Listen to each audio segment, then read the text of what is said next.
All right, welcome back to the AI Illustrated Business and Career channel for regular working class people. Today we are talking about income inequality, which is a topic which is irritating, but rather than complaining about it, I want to show you how you can leverage inequality to get paid what you're worth. And trust me on this, when you get to the place where you feel like you are paid what you're worth, work becomes a lot more enjoyable. It's a completely different game at that point. So you don't want to miss this one. Only a fool would scroll away. Let's get going. So we all get what's wrong with income inequality. While the average income in the US is somewhere around, $50,000 per year, the average salary for an S&P 500 CEO is in the neighborhood of $18 million per year. Which really makes you ask, what the absolute frack? Oh, by the way, did you ever watch the Philadelphia experiment? Looking at this image, I think the AI did. And as you're watching, let us know which images you like or dislike. Your feedback will give us ideas for future illustrations, and we certainly appreciate it. Getting back on topic here. While we've taken income inequality to the absolute absurd in the US, the truth is that this is a natural product of the Pareto Principle, or what's often called the 80-20 rule. And I have no idea how this illustrates the 80-20 rule, but if you figure it out, let me know. Anyhow, income inequality is everywhere. And this series is about helping you leverage that 80-20 rule so that you're not paying for other people's Ferraris. Now, let's look at sports. I think the average NFL player earns around $2.5 million a year, while the average UFL player is closer to the neighborhood of $100,000 a year. We see the same thing in music. The average musician, professional musician, makes maybe $50,000 a year, while top stars earn tens of millions of dollars. Maybe a few of the elites earn hundreds of millions of dollars a year. The same is true of authors, scientific researchers, artists, pretty much every other endeavor in life. There's this huge disparity between the average and the elites. But this is where things get interesting. I want to show you something that is going to absolutely rock your world. The NFL and UFL players all run. They throw, they catch balls. A European person who doesn't pay any attention to American football really couldn't tell the difference in skill between the NFL and UFL players. Similarly, there are thousands of musicians around the world who sing and play extremely well. So are the top paid stars that much better? Certainly they do have some combination that works, but do they play and sing that much better?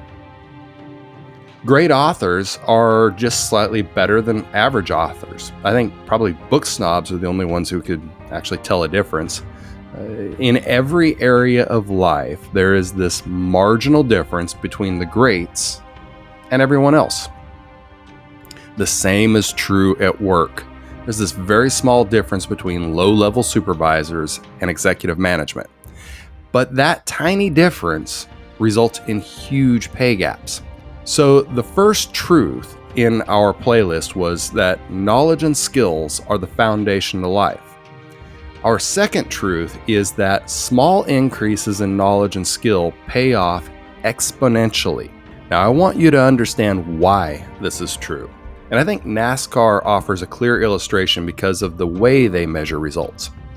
So in this year's Daytona 500 qualifying session, the fastest time was about 49.5 seconds.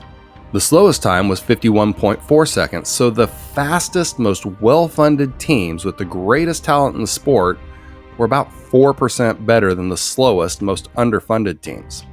All the resources, all the technology, the manpower, and the best skill in the sport produced about a 4% improvement. But that's qualifying.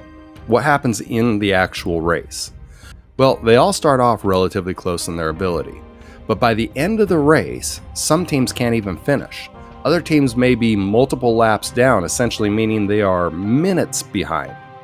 still able to drive almost as fast as the top teams, but for a multitude of reasons, they're not even able to stay close to the better teams. Okay, so that's an illustration in racing, but what happens in business? Do you remember Kmart? As I used to travel around the country, I'd go back and forth between Kmarts and Walmarts around the nation. They sold basically the same stuff on the same shelves. Their buildings were similar, their people were similar, but there was always something about Walmart that consistently made me feel like I was in a better store. The difference was small. Many of us felt that it was a little bit better. Some people said it was quite a bit better. I don't think anybody said it was 1,000 times better. So what happened? Well, a little bit better made Walmart one of the largest businesses on earth. A little bit worse caused Kmart to go bankrupt. So what this means is you are welcome to complain that the universe isn't fair. And you would be absolutely right. The universe is a lot of things and fair is not one of them. But if you realize that all you need to do is go from being Kmart to being Walmart, then you can go from bankrupt to on top of the world. And that's the best news you've heard all day, because you know that you're able to learn. You know that you have the ability to get just a little bit better. And knowing that a little bit of improvement focused in the right direction can equal huge progress over time should genuinely excite the hell out of you.